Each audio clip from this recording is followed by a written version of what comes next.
Welcome back to Meeting with Ambrosia. And right here, I have my very first loom. And this is the Schacht flip loom, and it is 30 inches wide. So what I'm actually going to share today is what I would change on buying my very first loom. So when you're buying your first loom, you obviously don't know a lot of what you want and what you don't want.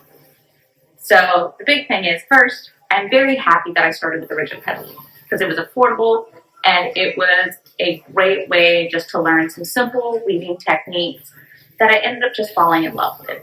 And in all fairness, whenever I want to do just a quick plain weave project, this is my go-to. I love using it for that. But that being said, there are some things I would change. So the biggest thing I would change is when I made the purchase, I thought I wanted to do some big projects. What if I wanted to do towels? What if I wanted to do a blanket? All of these different things. And I got the 30 inch. Now that I've done that, I realized that was kind of a mistake because you may be able to see it's really wide.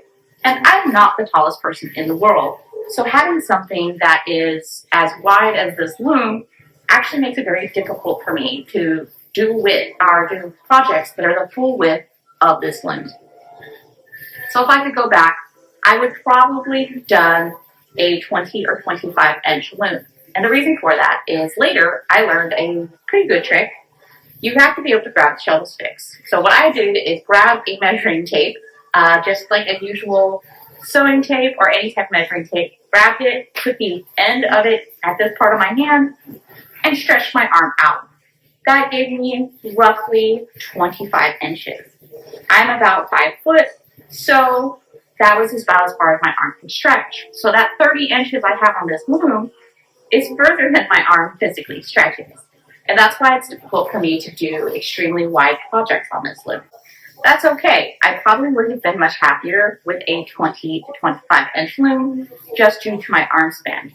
Now, if you're a taller person or you just have long arms, this isn't going to be a problem for you. But knowing what I know now, I would have measured my arm. So everything else I do absolutely love about this loom. It holds up to 3 petals, which is great if you want to do multi-shaft weaving on your rigid pedal loom. I wasn't sure if I was going to. Now that I've got a multi-shaft loom, I'm not. And I realized I didn't really love setting up multi-shaft patterns on my rigid pedal loom. I generally only like to use one pedal and maybe a pickup stick.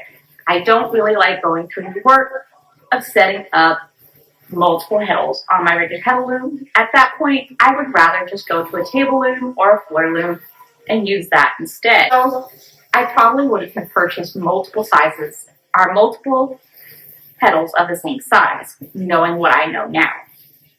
So those are just a couple things I would have done differently in my purchases for my very first loom. All in all, I absolutely love Schacht's flip loom, and I probably would have still bought one. I just would have bought a smaller one.